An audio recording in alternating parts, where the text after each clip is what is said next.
ini ndinoitwa Olaf Mugocha. Ndiri mwana wepano ndiri rababa namai Mugocha. Vanhu vandivo varidzi vemusha uno. Wanga uri musi wesande pandakauya pano dzaiva dziri nguva dzekuma9 dzemanheru. Ndakashamisika ndichisvika ndichiona gedhi rakashama. Then nekusvika padhuze ndakaona French door rakapwanya. Saka nekudaro ndakabva ndatoona kuti pano patoita dambudziko. Ndichibva ndapinda mukati ndichitenderera nemba yese. Ndichibva ndaona kuti imba yanga yakapaswa mahwindo nemawindow sills. So ndakaenda panext door ndichida kunyatsoverifya kuti pane chavakaona pamaitikiro akaita zvinhu. Vakandionesa kuti Tafadzwa Nderema anova yanga iri shamwari yangu for the past 13 years. Ndiye akatenderera musha wese achirova mahwindo nekutsemura mawindow sills. Chainzi chikonzero chei chakanga chakonzera kuti chaita kuti adaro? Ivo sekutaura kwavo vanga vari kuti anga achiita sekunge anga akadhakwa, nekuti maitiro acho aanga achiita anga achiratidza kuti zvanga zvisiri zvemunhu ari mumwe. Sekuona kwama kutoita akanyigwa ndaitsvaka ndiye mukomana wacho ane mabasa ewaya. Chiripo ndechekuti zvinodaro kuti kana mumwe wako wawirirana naye aita offside, zvinogona kudaro kuti vanhu vanoti sezvo muri shiri dzimwe chete muchifambidzana munogona kunge muine maitiro iwayo, zvinogona kudaro futi. Asi ini pandiri panapa makanditarisawo, I'm sure muri kuonawo kuti imba iyi ndaichengeta ever since my father passed away. Ever since my mother went to my sister's place, I've been taking care of this house and property in Mumba.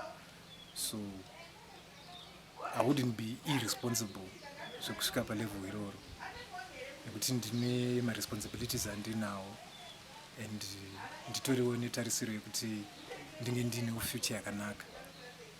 Zvinowandudzi dzinofura nzivani.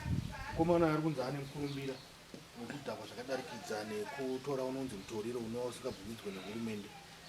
Chii ushamwari hwenyu hwakanga hwapinda papi since iye aine unhu hwake hwekutora zvinodhaka kudaro?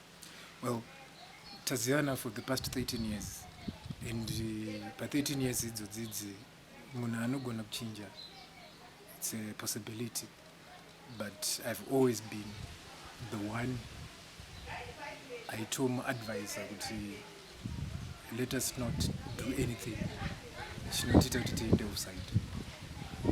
Drug abuse yatinyanyei and hachisi chinhu chatingakurudzire pane ino nguva, nekuti remangwana riri mune vechidiki ndivo vari kutarisirwa pane ino nguva kuti vaendese nyika mberi. Zvino kana pakange paita issue yedrug abuse zvinotikanganisira progress yedu neachievements atinofanira kunge tichiwana. Hatizokwanisi kuawana nekuti tinenge tangozara nenyika ine masubstance abusers. Pari zvino ari kusevha community service paChitungwiza General Hospital. Nekuda kwenyaya iyoyo chokwadi anga dziri kumaraundi 7 ndopatakanzwa mahwindo kupwanyika. Saka tikabuda tisi tichitika chichichiitika panext door nekuti neighbor yedu yange isipo yange yafamba. Saka tikatorona hana kuti kwari kupwanya mahwindo panext door ndiani.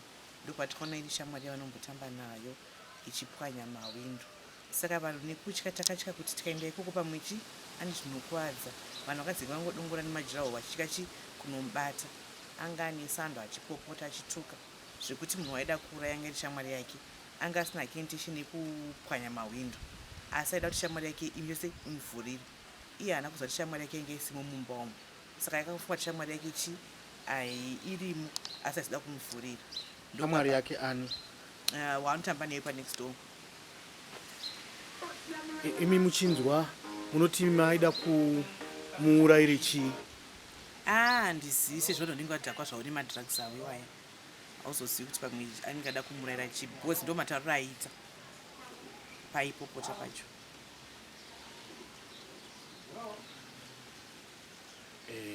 kureva kuti iye neshamwari yake vanhu vese vanotora zvinodhaka? Aiwa, shamwari yacho haitori zvinodhaka, iye ndiye anotora zvinodhaka, because shamwari yacho tagarisana tese kwenguva yakareba haasana munhu achibata zvinodhaka, iye ndiye anotora zvinodhaka. Akatora almost 20 minutes. Vanhu vaitya kuti vauye paari because vaifunga kuti ane zvinokuvadza, ndosaka vanhu vasina kukwanisa kuenda kunokurumidza kumubata. Saka ndakatozofonera sekuru nekuti sekuru ndo ane pfuti, because aifunga kuti kana ane pfuti sekuru ndo anenge achiva nepfuti, ndosaka tikazofonera sekuru kuti sekuru vauye vatibatsire. Vanhu ndisina tashaya tobatsirikana sekuti timubate. Saka sekuru pavakazouya ndopakabva amira achipwanya mahwindo, asi anga atopwanya mahwindo akawanda.